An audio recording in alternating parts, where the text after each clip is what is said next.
The John Deere 4430 sat in Curtis Lindbergh's yard on a cold March morning in 1975, still wearing dealer plates. 125 horsepower, sound guard cab, 8-speed power shift transmission, $41,000 financed at 9.8% through Production Credit Association. Curtis was 32 years old, farming 800 acres of rented ground in Kearney County, Nebraska, and that tractor represented more money than his father had made in his best 5 years combined. His wife Janet stood at the kitchen window, watching him circle the machine for the third time that morning. She knew what he was thinking, because she was thinking it too. They'd just committed to a debt load that would take 6 good years to clear, if corn stayed above $2 and nothing broke. Curtis climbed into the cab and started the engine. The 404 cubic inch 6-cylinder diesel rumbled to life. Through the closed cab, it sounded like distant thunder instead of the bone-rattling roar he'd grown up with on open station tractors. He engaged the power shift, felt the smooth transition between gears, and thought about the gamble he'd just made. What I'm about to tell you is reconstructed from Farm Management Association records, Production Credit Association loan files, and county land transfer documents from Kearney County, Nebraska, covering the period from 1975 to 1985. While I've created a narrative framework and combined details from multiple cases across the Great Plains, every economic trend, every piece of equipment specification, every land value shift, and every policy change you'll hear about is pulled directly from USDA statistical reports, Federal Reserve agricultural lending data, and documented accounts from farmers who built operations during this volatile decade.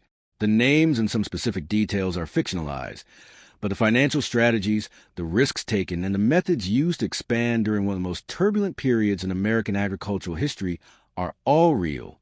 Curtis Lindbergh didn't start with advantages.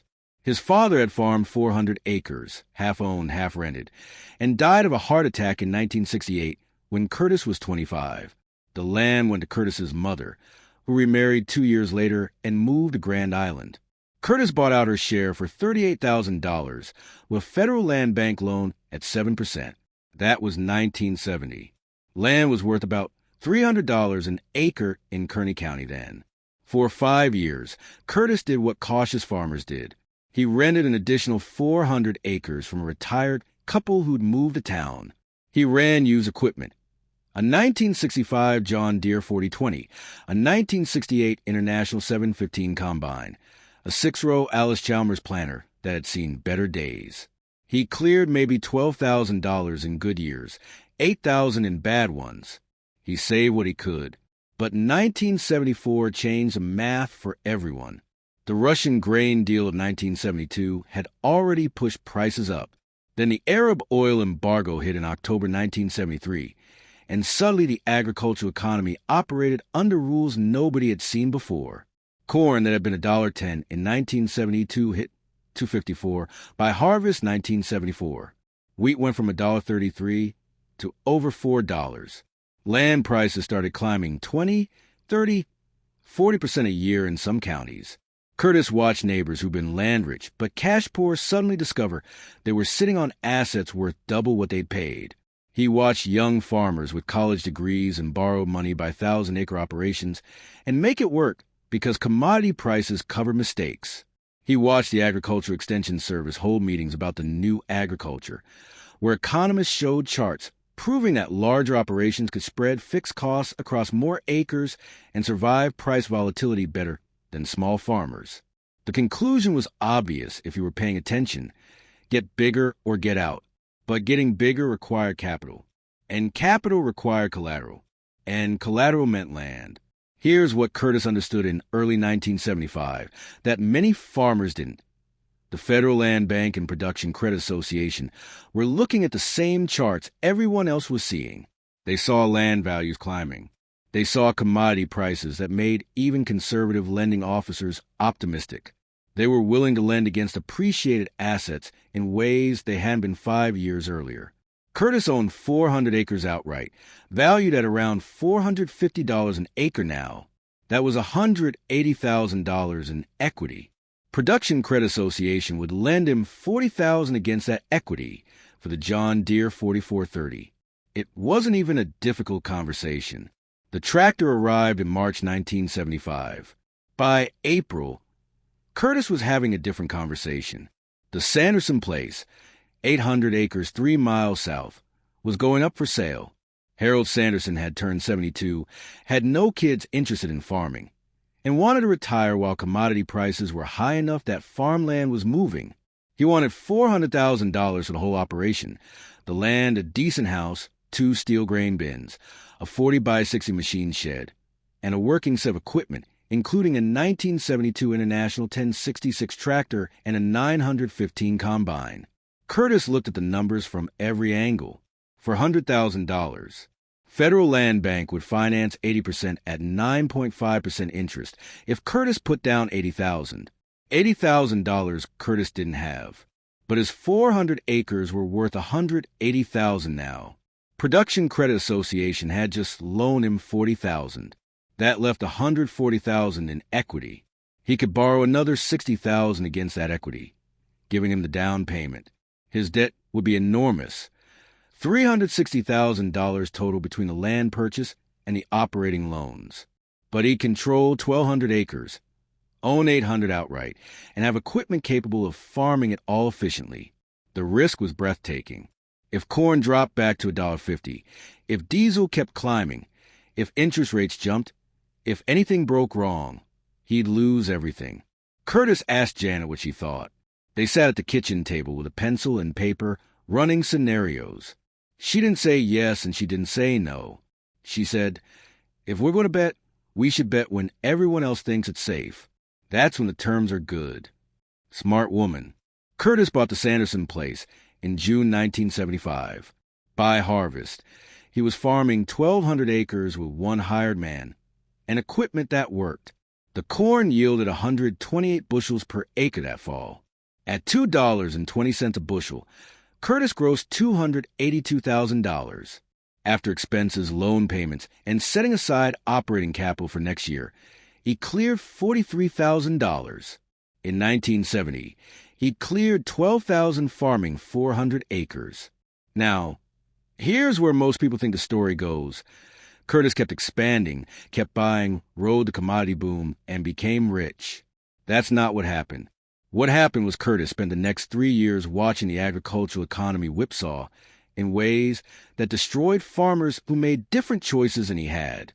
In 1976, corn prices softened to $2.10 a bushel. Wheat dropped to $2.30. Diesel hit 70 cents a gallon. The Federal Reserve, trying to control inflation, pushed interest rates higher. New farm loans were running 11, 12%. Curtis's loans, locked in at 9.5 and 9.8%, suddenly looked like gifts. Curtis did something that seemed contradictory. He stopped expanding and started consolidating. While neighbors were leveraging their appreciated land values to buy more ground, Curtis paid down debt.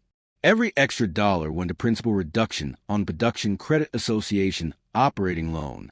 By the end of 1977, he'd paid off the $40,000 he'd borrowed for $44.30.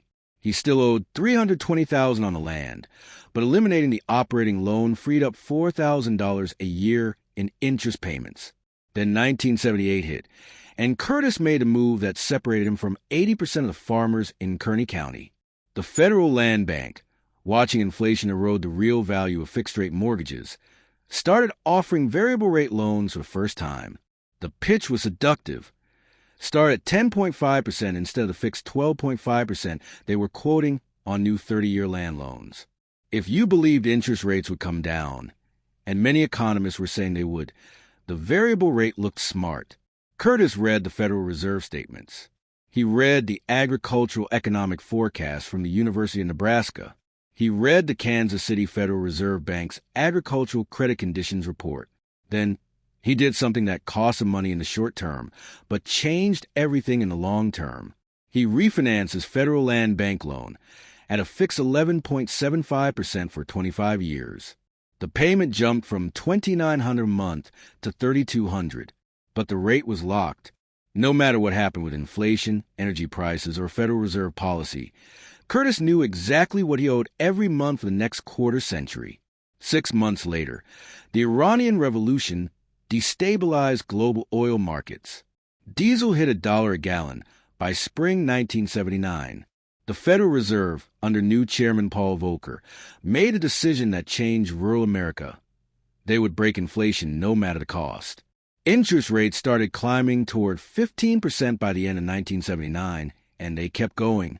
Variable rate farm loans that started at 10.5% hit 13%, then 15%, then 17%. Farmers who borrowed $100,000 at variable rates saw their annual interest expense jump from $10,000 to $17,000 in 18 months. 1,000-acre operations that had been profitable at 10.5% became unsustainable at 17%. Curtis's payment stayed at $3,200 a month. While neighbors were scrambling to restructure debt, Curtis was paying down principal. Here's what the USDA Economic Research Service documented about this period. Between 1978 and 1982, average farm debt in Nebraska increased from $94,000 per farm to $142,000. Land values peaked in 1981, then started falling.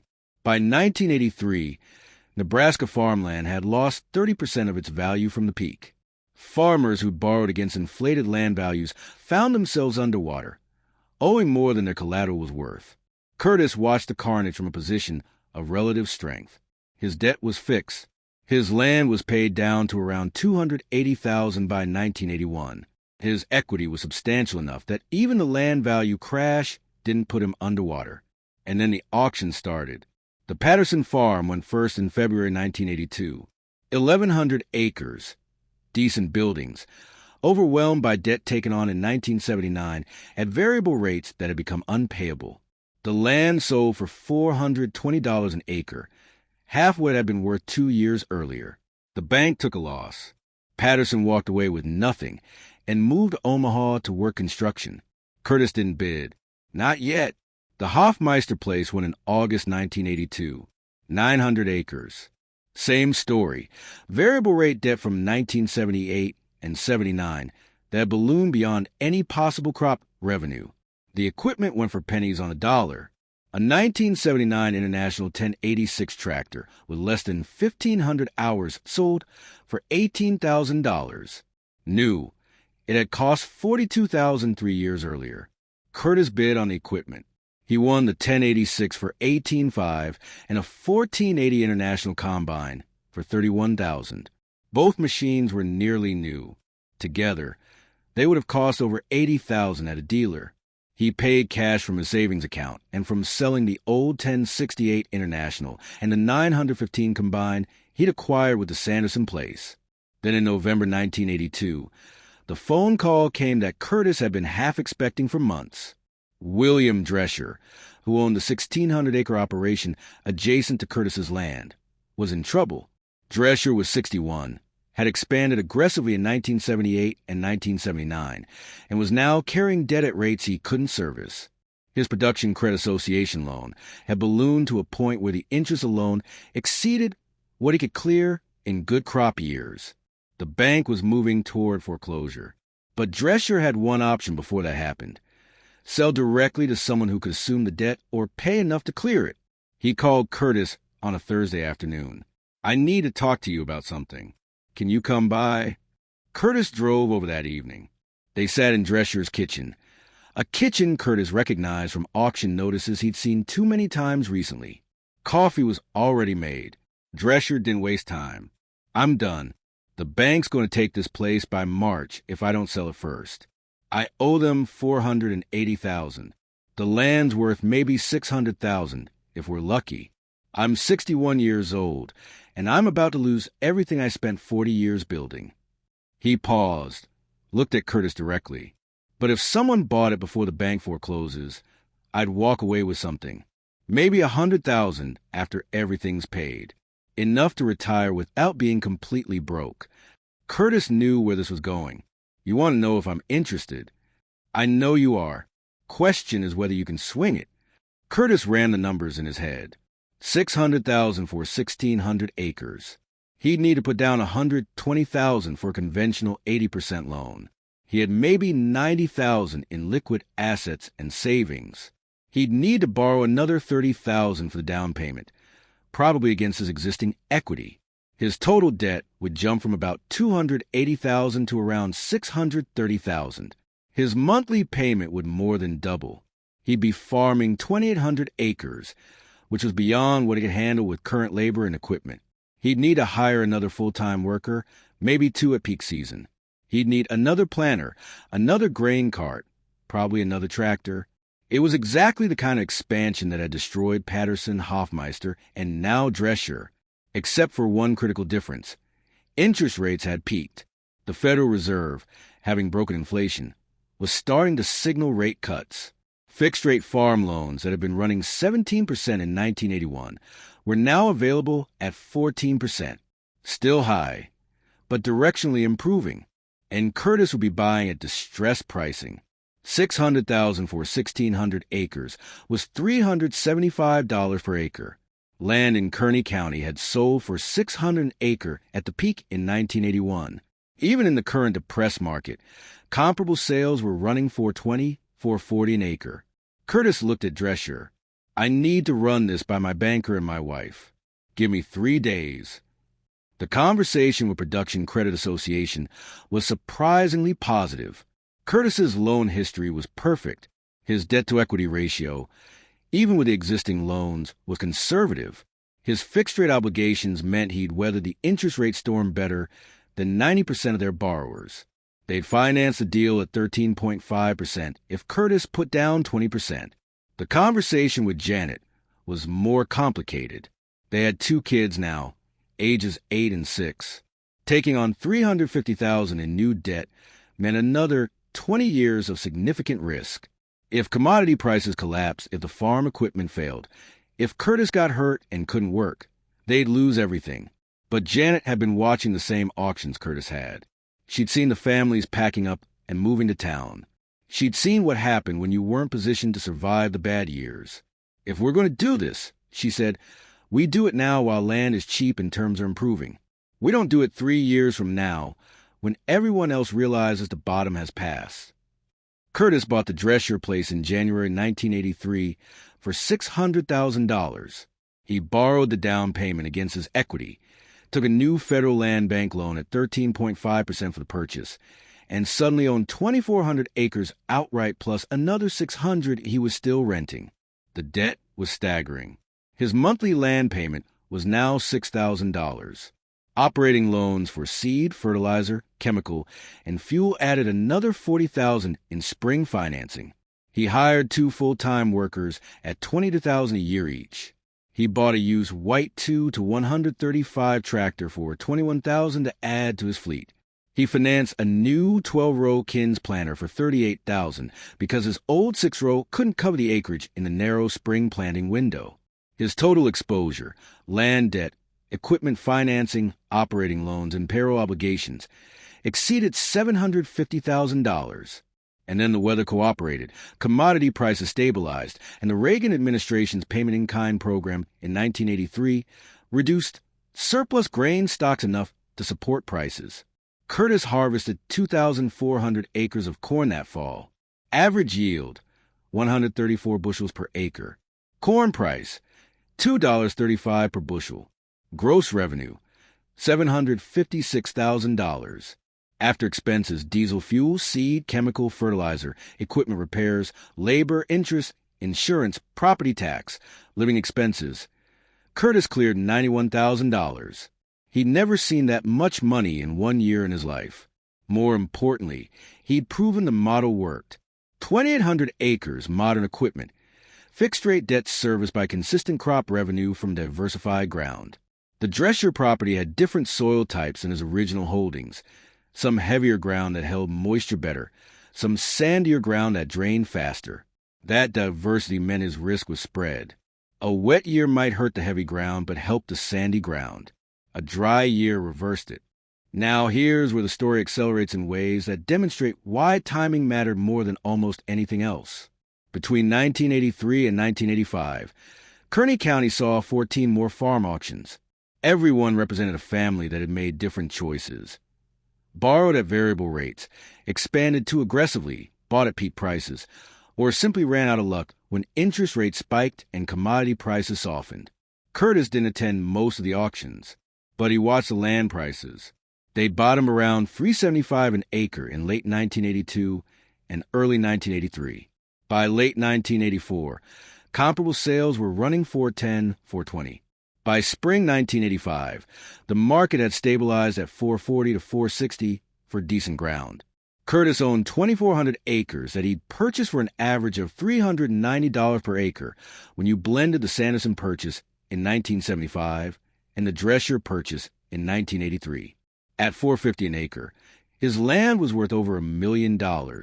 His debt was down to $580,000. His equity had grown from $180,000 in 1975 to over $500,000 by 1985.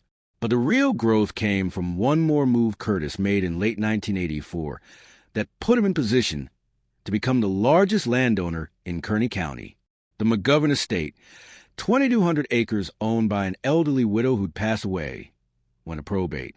Her 3 children, none of whom farmed, wanted to liquidate and split the proceeds.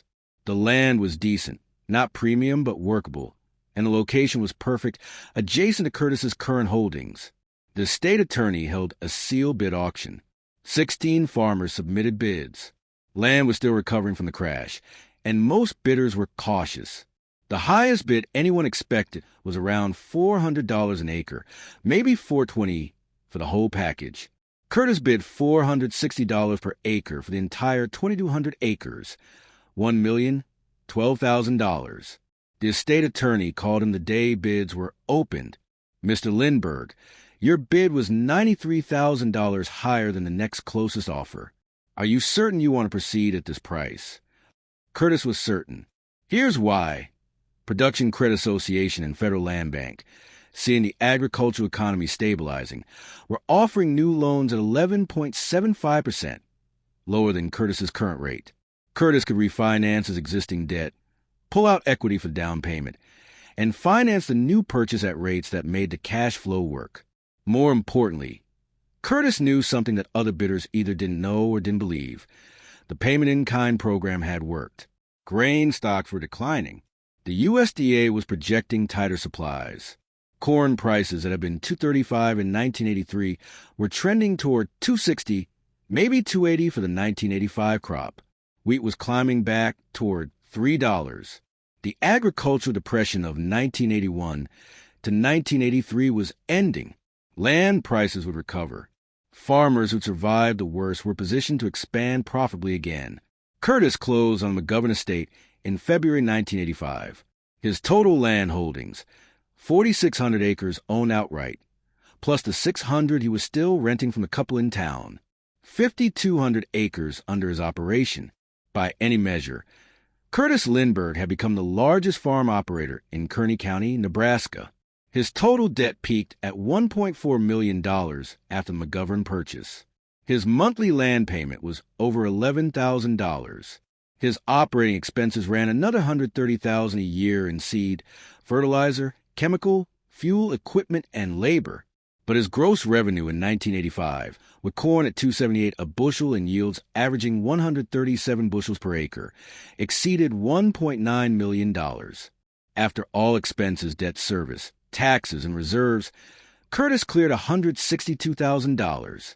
Let's step back and analyze what Curtis Lindbergh did over those 10 years from a financial strategy perspective, because the lessons here apply to any capital-intensive business dealing with volatile markets and changing interest rate environments. First, Curtis bought the 4430 tractor in 1975 at exactly the right time, after prices had already spiked, when lenders were confident but before interest rates went crazy. That 9.8% loan looked expensive in 1975. By 1979, it looked brilliant.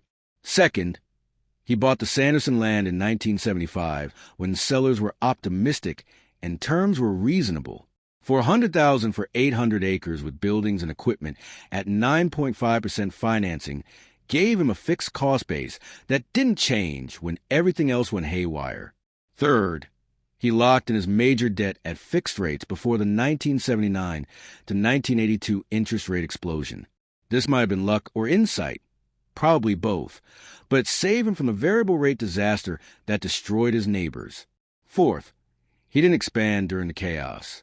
Between 1978 and 1982, when land prices were peaking and interest rates were spiking, Curtis consolidated. He paid down debt. He let others make the aggressive moves. This is counterintuitive.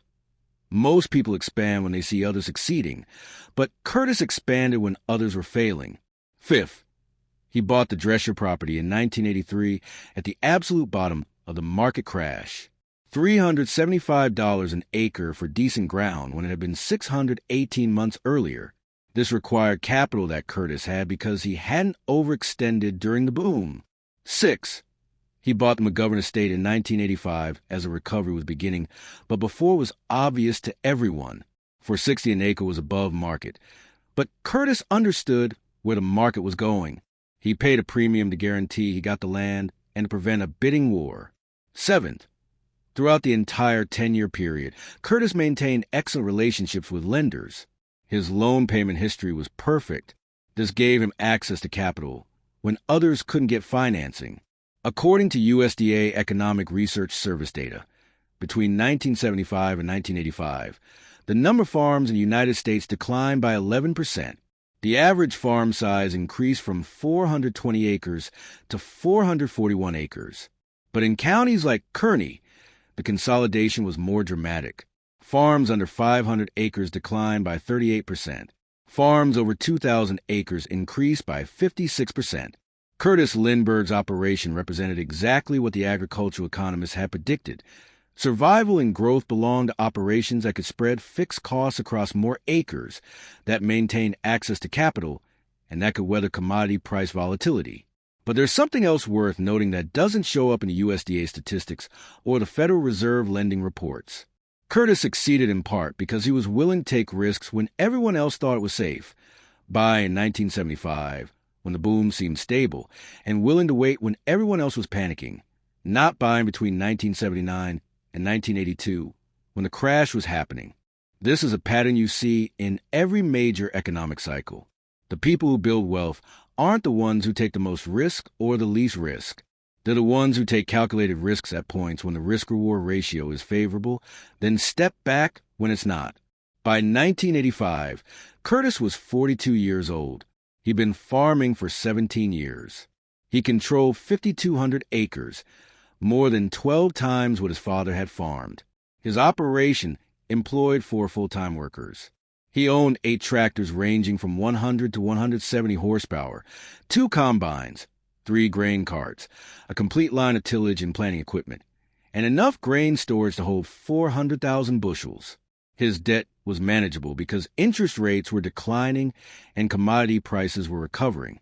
The USDA's 1985 Farm Bill provided additional price support mechanisms that stabilized revenue for grain farmers. The Reagan administration's agricultural policy, while controversial for the payment-in-kind program's cost, had succeeded in reducing grain surpluses and supporting prices. Curtis wasn't done expanding, but the foundation was set. Over the next decade, he'd add another 1,600 acres, mostly through these arrangements with retiring farmers who wanted predictable income without the management burden. By 1995, he'd be farming 7,200 acres and grossing over $3 million a year. But the transformation happened in those 10 years from 1975 to 1985. One tractor purchase in March 1975 led to a land acquisition in June. That land acquisition created equity that financed the next expansion.